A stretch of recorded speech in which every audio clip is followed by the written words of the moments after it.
Welcome to the Rim Break Rodeo. We hope this video helps. You start by powering the dock and making the hardware ready. Plug the dock into a reliable outlet and confirm a status LED. This prevents intermittent power loss.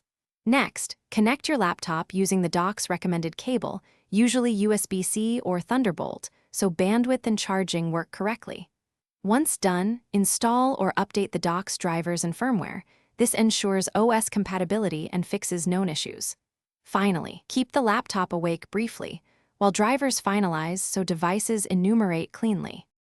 You now add displays and peripherals in a methodical order to avoid conflicts.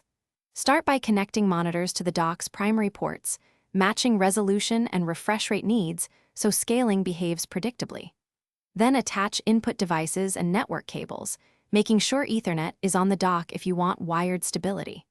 Once done, prioritize high-bandwidth devices on the dock's main ports and move less critical USB gadgets to secondary or powered hubs. This avoids saturating a single controller and keeps performance smooth.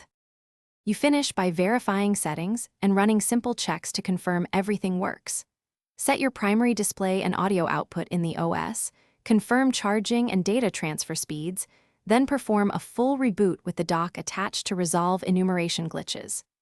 If a device still fails, update the dock firmware and drivers, swap the cable to rule out a bad lead, and test the dock on another laptop to isolate the issue. One key troubleshooting tip: swapping to a certified cable often fixes 90% of connectivity faults. Thanks for watching. Consider subscribing if we helped you.